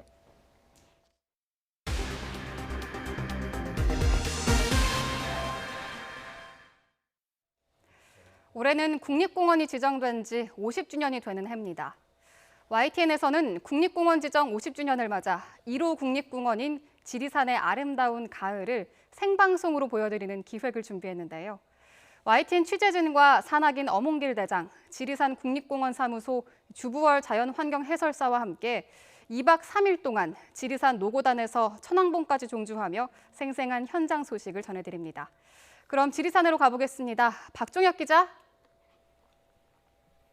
네, 박종혁입니다. 네, 오늘 새벽에 노고단 정상을 출발하는 것으로 알고 있는데요. 지금은 어디쯤인가요? 네, 저희 YTN 지리산 종주단은 지금 현재 연화천 대피소에 나와 있습니다. 저희가 말씀하신 대로 저희가 오늘 새벽 5시 반에 이 노고단 대피소에서 출발해서 이곳 연화천 대피소에는 오후 1시 10분쯤 도착했습니다. 그러니까 보통 이 노고단에서 이곳 연화천까지는 10.5km 구간이라고 하는데 일반 등산객들은 대여섯 시간 정도가 걸린다고 합니다. 그런데 저희는 7시간 이상이 걸렸습니다. 지금 말씀하신 것처럼 저희가 지리산을 종주하면서 이 중계를 하고 있기 때문에 여러 가지 휴대용 중계 장비 그리고 카메라 그리고 그 외에 다른 장비들을 많이 들고 왔기 때문에 이 시간이 많이 걸렸습니다. 그리고 지금 보시는 것처럼 지금 잠시 좀 그쳤습니다만 이 산의 날씨가 정말 변화무쌍합니다. 조금 전까지만 해도 이 안개가 자욱한 상태였고 또 빗방울도 계속 내리고 있었던 상태입니다. 그런데 지금 잠시 해가 비치는 모습도 보실 수 있었을 겁니다. 저희가 이곳 연화천에 지금 현재 2번 카메라도 지금 나와 있는데요. 이 지리산 단풍을 지금 촬영하고 있는 상황입니다. 지리산 단풍을 촬영하고 있는데 이곳 연화천이 이 해발 1,500m 고지 정도 됩니다. 이번 카메라 영상을 좀 보시겠습니다. 들어오고 있는지 모르겠습니다만 이번 카메라가 해발 1,500m 고지인 연화천에서 아래쪽으로 지금 단풍을 찍고 있습니다. 저희가 보통 아직은 단풍이 안 들었을 거라고 생각하시는데 지금은 이 단풍이 지금 많이 들어있는 상태입니다. 보시는 것처럼 노랗게, 빨갛게, 울긋불긋 들어있는 모습을 보실 수가 있을 겁니다. 자, 이곳 연화천 대피소는 해발 1,500m 고지인데요. 이 지리산 종주단이 어제 노고단 대피소에 도착했습니다. 어제 저희가 도착할 때까지 이 드론으로 촬영한 영상이 있는데요. 어제 저희 취재진이 이 노고단 오기 전에 이 구례에서 황금 들녘을 촬영했습니다. 그런 영상이 지금 들어오고 있는지 모르겠습니다. 이 황금 들판 뒤로 지리산 전경이 보이실 텐데요. 이 멀리서 촬영한 영상이라서 온통 푸르러 보이지만 사실 지리산에 와보니 벌써 보신 것처럼 노랑 빨강으로 물들어 있습니다. 이번에는 역시 드론 영상인데요. 어제 촬영한 영상입니다. 노고단과 성산제에서 찍은 영상인데요. 한번 보시겠습니다. 이 노고산 대피소에서 하늘에서 보면 이 울긋불긋 단풍이 들어있는 모습을 보실 수 있으실 겁니다. 지금 보이시나요? 지금 보이시고 있는 것처럼 영상으로 이 드론 영상이 지금 나와 있는데요. 제가 지금 인터넷으로 지금 보고 있으니 영상이 이 드론 영상, 지금 노고단에서 울긋불긋 단풍이 들어있는 영상이 보이고 있는 상황입니다. 저희가 그리고 오늘 7시간 동안 산행을 하면서 이 찍은 영상들을 좀 보시겠습니다. 직접 이곳 지금 가을 지리산 정말 끝내주는데 이곳에 시청자 여러분께서는 직접 못 오시지만 저희가 촬영한 드론 영상과 이 카메라 영상을 보시면서 잠시 산에 와 있는 느낌을 가지시면 어떨까 합니다. 사실 노고단에서 연화천까지는 거의 숲속입니다. 오솔길이고 이 드론이 있더라도 오늘 안개 때문에 하늘에서 이 많은 영상을 좋은 영상을 찍지는 못했습니다. 탁 트인 장관을 보여드리고 싶은데 저희도 그 점이 상당히 아쉽습니다. 이번 종주는 제1호 국립공원인 지리산 국립공원 50주년을 기념해서 방송에서는 이례적으로 종주를 하면서 이렇게 현장 중계를 시도하고 있는데요. 저희 지금 현장 중계에 이 어몽길 대장님 그리고 오태인 기자가 지금 현장에 저희 옆에 지금 나와 있습니다. 잠시 인사 나누겠습니다. 어몽길 대장님 안녕하세요. 네, 안녕하십니까. 반갑습니다. 네. 자, 오태인 기자. 네, 안녕하십니까. 네, 안녕하세요. 자, 저희가 지금 이 두 분 모시고 이 지리산 국립공원 50주년인데 이 질문 2가지 정도 한번 나눠보겠습니다. 우선 오태인 기자, 우리가 지금 한 게 이렇게 지금 지리산을 종주를 하면서 중계를 하는 이유가 바로 50주년을 기념하는 거 아니에요? 그래서 어제 노고단에 도착했고 오늘 새벽에 출발했는데 앞으로 우리 어떻게 이 천왕봉까지 이 종주를 이어가는지 설명 좀 부탁드릴게요. 네, 이번 종주는 1967년 지정된 국립공원 50주년과 지리산 50주년을 맞아 지리산에서 생중계를 하며 종주를 합니다. 이번 그 종주에는 산안길 어몽길 대장과 국립공원관리공단 직원, YTN 취재진 등 14명이 함께 하는데요. 지리산을 2박 3일 동안 종주하면서 지리산의 아름다운 풍경 등을 소개할 예정입니다. 노고단을 출발해 천왕봉까지 25.5km를 2박 3일 동안 지나갈 계획입니다. 노고단, 반야봉, 칠선봉, 천왕봉 등 1,500m 이상의 보고리만 해도 16개나 이어지는 구간인데요. 오늘 새벽 노고단을 출발해 지금은 연하천 대피소에 나와 있고 이제는 벽수롱 대피소로 다시 돌아갈 계획입니다. 8시간째 천왕봉을 향해 가고 있는데요. 지리산 종주가 처음인 만큼 저도 힘든 것 같습니다. 하지만 시청자들에게 지리산의 아름다운 모습을 전해주기 위해 저도 끝까지 함께 하겠습니다. 고맙습니다. 자, 그러면 이번에는 우리 정말 저희 옆에 지금 이 어몽길 대장님 나와 계신데요. 이 정말 우리 한국 산악의 산 역사라고 하실 수 있습니다. 이 어몽길 대장님께 이 질문 한번 드리겠습니다. 이 우리나라 국립공원이 지금 50주년 됐는데 어떤 의미가 있는지 또 그리고 이 우리나라의 국립공원이 왜 지정이 됐는지 이 설명 한번 부탁드릴까요? 네, 우리나라에 우리나라 최초로 지정된 그 국립공원이 바로 지리산 국립공원이거든요.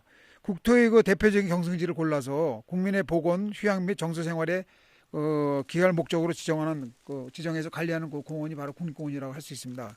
미국의 그 옐로스톤 공원이 1872년 세계 최초로 국립공원으로 지정되었는데 그 뒤로 이제 여러 나라도 그것을 본받아 국가마다 국립공원으로 지정하여 자연을 보호하고 개발하는 특별기구를 설치하였습니다.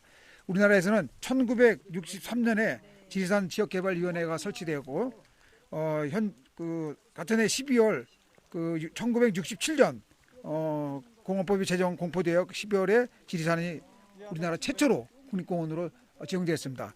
2016년 태백산 국립공원이 지정되어 현재 22개 국립공원으로 지정되어 있고 지리산은 섬진강의 또 발원지기도 합니다. 굉장히 아주 큰 산이죠, 우리나라에서 아주.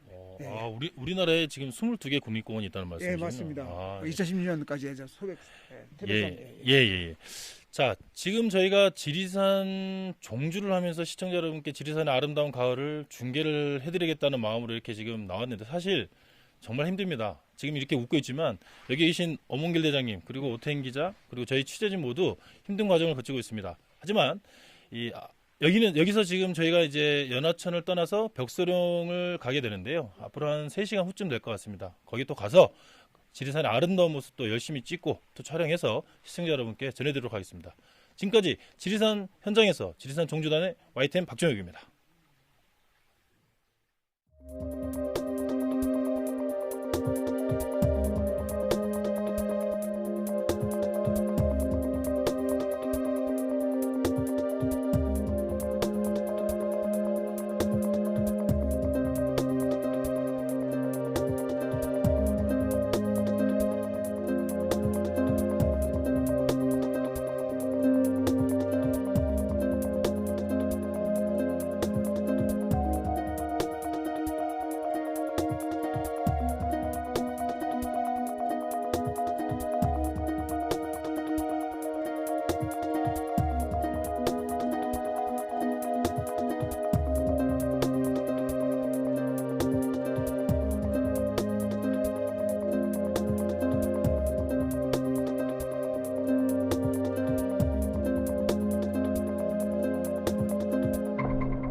사법시험 존치를 두고 여전히 논란이 이어지는 가운데 법무부가 현행법상 마지막 사법시험 2차 합격자를 발표했습니다. 법무부는 제59회 사법시험 2차 합격자 55명을 확정해 공시했는데 이 가운데 여성은 25명, 전체 합격자 가운데 45%로 지난해보다 합격자 비율이 10%포인트 가까이 늘어났고 합격자 대부분은 법학을 전공했습니다. 중국이 북한 노동당 창건 72주년을 맞아 축전을 보냈지만 북한 매체는 지난해에 이어 올해도 침묵을 지키고 있습니다. 노동신문은 오늘 중국이 보낸 노동당 창건일 기념 축전을 게재하지 않았고 조선중앙통신 등도 이를 언급하지 않았는데 이는 최근 중국이 유엔 안전보장이사회 대북 제재 결의 이행에 적극적으로 나서면서 악화된 북중 관계가 반영된 것으로 보입니다. 개성공단 기업 비상대책위원회는 오늘 서울 여의도 중소기업 중앙회에서 긴급 기자회견을 열고 개성공단 투자 자산은 기업의 자산이라며 북한의 공단 무단 가동을 즉각 중지하라고 요구했습니다. 비대위는 북측의 무단 가동 여부를 확인하고 시설물 유지 관리와 보존 대책을 마련하기 위해 정부에 북한 방문을 신청하기로 하고 공단 폐쇄 과정 공개와 입주 기업과 협력업체에 대한 실질적인 보상 대책 수립도 촉구했습니다. 전국 교직원 노동조합과 전국 공무원 노조가 오늘 청와대 앞에서 기자회견을 열고 정부의 법외 노조 철회와 설립 신고 인정 등 합법화를 촉구했습니다. 이들은 전교조의 법외 노조 통보와 전공노의 설립 신고 불인정은 국정농단 정치 공작의 산물이라고 주장하면서 정부가 바로잡을 것을 요구했습니다. 교육당국과 다시 임금 교섭에 나선 학교 비정규직 노동자들이 교섭 재개와는 별개로 무기한 총파업 계획을 밝히며 교육부와 교육청을 압박하고 나섰습니다. 전국 학교 비정규직 연대회의는 오늘 서울시 교육청 앞에서 기자회견을 열고 어제 김상곤 사회부총리 겸 교육부 장관 등이 성실히 교섭하겠다는 뜻을 밝힘에 따라 단식 농성을 중단하고 대화를 재개한다고 말하면서도 성실 교섭 약속만 믿고 마냥 기다릴 수 없다며 조합원 9만여 명이 오는 25일부터 무기한 총파업에 들어갈 것이라고 강조했습니다. 코스모스 꽃단지가 장관을 이룬 울산 봉계마을에서 이번 주말 눈과 입이 즐거운 한우 불고기 축제가 열린다고 합니다. 김인철 기자가 소개합니다. 따가운 가을 햇살을 받아 더욱 화사해진 코스모스가 꽃동산을 이뤘습니다. 불어오는 바람에 코스모스는 예쁜 꽃잎을 흔들며 이리저리 물결치듯 일렁입니다. 이렇게 봉계마을 입구에 만들어진 코스모스 꽃단지는 모두 25만 제곱미터에 이릅니다. 국내에서 유일한 한우 불고기 특구인 봉계마을에는 식육 판매점을 포함해 불고기 식당이 90여 개에 이릅니다. 소시장이 열리던 지난 1945년부터 한우 암소를 기르는 농가가 늘면서 식당도 번창했습니다. 3, 4년생 한우 암소의 최고급 부위로 참숯에 왕소금만 뿌려서 고기를 굽기 때문에 고소하고 담백한 한우의 참맛을 느낄 수 있습니다. 봉계식 불고기가 유명해지면서 찾는 사람이 늘자 지난 1999년부터 매년 또는 경년제로 한우 불고기 축제가 열리고 있습니다. 울산 울주군은 13일부터 열릴 축제 기간에 한우 가요제와 민속놀이, 전통 연 만들기 등 다양한 축제를 준비했습니다. 2017년 코리아 세일 페스트와 함께 펼쳐집니다. 많이들 오셔서 깊어가는 가을날의 정치 속에 맛있는 한우 불고기도 드시고 멋진 추억도 함께 만들어 가시기 바랍니다. 가을꽃 향기가 넘쳐나는 봉계마을 먹거리 축제는 관광객들에게 잊지 못할 가을 추억을 만들어줄 것으로 기대됩니다. YTN 김인철입니다. 중소기업 전문 TV 홈쇼핑인 홈앤쇼핑의 신사옥 건설비리 의혹을 수사 중인 경찰이 오늘 오전 홈앤쇼핑을 압수수색했습니다. 경찰은 홈앤쇼핑이 지난 2015년 신사옥 시공사로 삼성물산을 선정하는 과정에서 삼성물산보다 180억 원가량 낮은 입찰가를 제시한 대림산업을 입찰에 떨어뜨린 경위를 수사하고 있는데 압수수색을 통해 입찰 서류 등 관련 문건을 확보하고 있습니다.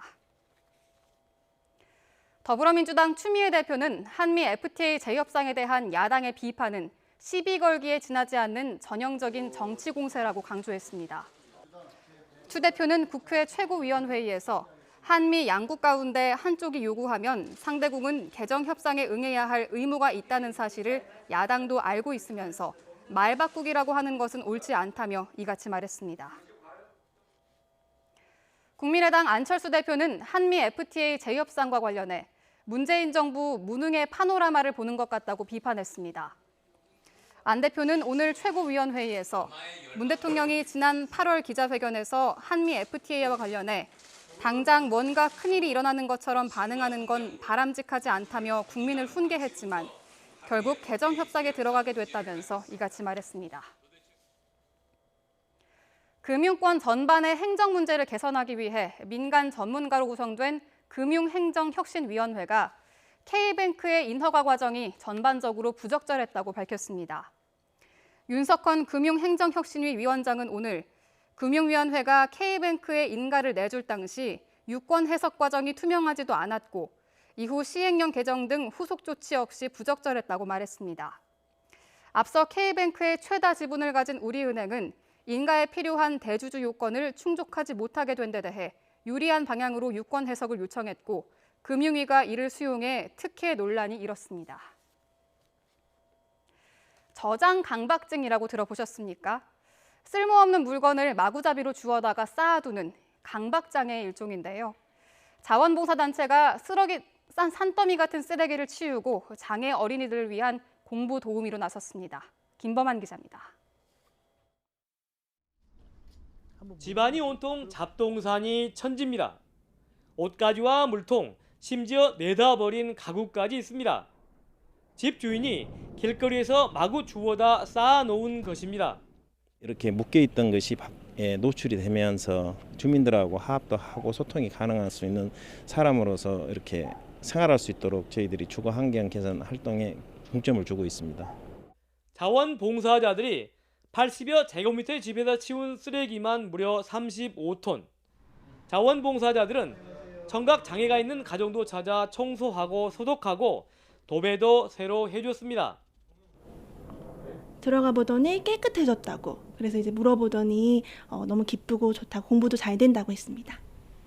장애 어린이들을 위해서는 책상과 학용품을 지원하고 진로 상담 등으로 꿈과 희망을 심어주고 있습니다. 이 저장 강박증을 갖고 있는 집에 대한 봉사활동도 많이 하겠지만 저장 강박증을 갖고 있는 사람 중에서도 특별히 장애를 갖고 있는 이러한 어린이를 가지고 있는 집을 중심으로 해서 사업을 조금 더 확대해 나가도록 할 건데요. 100여 차례에 걸친 자원봉사로 광주에서 새롭게 단장된 집은 30여 가구. 자원봉사단체는 앞으로 후원자들의 적극적인 도움을 바탕으로 주거 환경 개선과 꿈꾸는 아이방 만들기 사업을 확대해 나갈 예정입니다. YTN 김범환입니다.